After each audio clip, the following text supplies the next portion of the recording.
Why hello there friends, it's Emma here, the Bookish Princess. We are journeying into the world of Jane Austen once again today. I've been doing a series of character maps for all of Austen's novels, so charting out the plot and protagonists. We've done quite a few of Jane Austen's works now. Today we are on to Northanger Abbey. This was an early novel by Jane Austen, and it was actually the first novel she ever sold to a publisher, but for whatever reason, the publisher just sat on it and didn't bring the book out. That must have been so frustrating for her later in life when she had become a successful author. She bought the manuscript back and made some edits to it. Unfortunately, this was towards the end of her life, so it wasn't actually published until after her death. It is, of course, a satire of the Gothic novel, like those by Mrs. Radcliffe, which were popular in the 1790s. The first sentence of the novel tells us that no one who had ever seen Catherine Morland in her infancy would have supposed her born to be a heroine.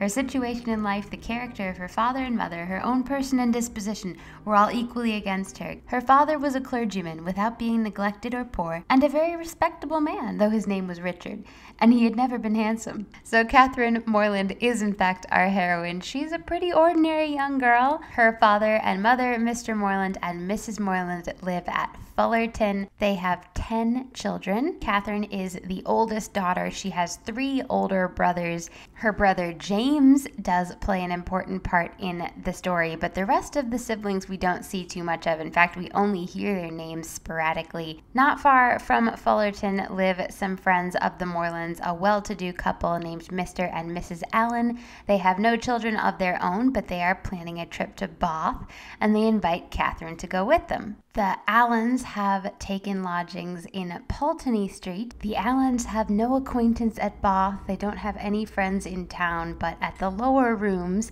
the Master of Ceremonies introduces Catherine to Mr. Henry Tilney, so she dances with him for the first time there. And we get to hear some of Mr. Tilney's wonderful conversation and wit. After that, he rather disappears for a while, though. Luckily, Mrs. Allen discovers another acquaintance in Bath, an old schoolfellow of hers named Mrs. Thorpe. Mrs. Thorpe is a widow. Her husband, Mr. Thorpe, passed away some time ago. She has 3 sons and 3 daughters. The daughters are who we meet first, Isabella, Anne, and Maria. Isabella and Catherine soon become fast friends. They share a love of Gothic novels, and the Thorpes live at Edgar's Buildings. Jane Austen does such a wonderful job mapping out Bath in this novel. And even if you visit Bath today, you can really follow the characters around quite exactly, like where Catherine ran after Miss Tilney to catch up with her, or where Isabella and Catherine lost the young men they were following out of the pump room. So the Tilneys reappear at this point in the story. Henry Tilney was actually just in town to engage lodgings for his father and sister. They are staying in Milsom Street. Henry is the younger son of the family. His father is General Tilney. His mother, Mrs. Tilney, passed away some time ago. His older brother is also in the army, Captain Frederick Tilney, and his sister is unmarried. Her name is Eleanor. Henry Tilney is a clergyman, and he has a rectory and house of his own at Woodston in Bath. We know the Tilneys live in Milsom Street, but their home estate is Northanger Abbey. Catherine, loving Gothic novels as she does, hears that they live in an abbey, and that just fascinates her. So the novel takes us between Thorpes and Tilneys to get back to the Thorpes. Mrs. Allen and Mrs. Thorpe were old schoolfellows, but that is not the only connection that Catherine has to the Thorpes.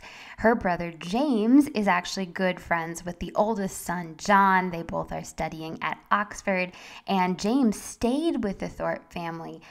Previous to this, Catherine's brother James and John Thorpe soon arrive in Bath for a visit, and it's clear that James is an admirer of Isabella Thorpe. James soon proposes to Isabella, and she accepts him. They have to wait to get married because James won't have a living right away, and Isabella seems quite disappointed. She seems to be surprised that there isn't more money available for the Morland children. She seems to think that Mr. Allen might contribute some of his his wealth to the Morlands. And John Thorpe has been building hopes on this same idea and spreading the rumor around that Catherine is going to be the heir of Mr. Allen. Catherine, however, is not interested in John Thorpe. She much prefers the company of Mr. Tilney. Henry and Eleanor are very down-to-earth and friendly, but their father, General Tilney, seems to be more proud and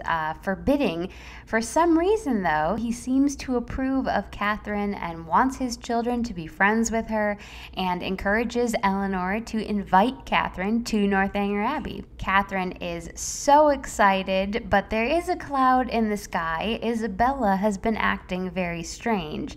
James left Bath for a while to get permission for their marriage, and while he was gone, Isabella started flirting with Captain Frederick Tilney. Catherine, who has heard her talk about how much she loves her brother, cannot understand it. So the action of the novel now takes us to Northanger Abbey. Catherine is somewhat disappointed that here she is at an abbey, just like in the books she reads, and there are no skeletons jumping out of closets. But she does sense some drama, and her imagination goes to work around the circumstances of Mrs. Tilney's death. She sees that General Tilney makes Eleanor's life pretty miserable, and she wonders if he could have had a hand in his wife's death. Henry finds out about her suspicions and is pretty horrified. Basically says, "Look, my dad's not a murderer."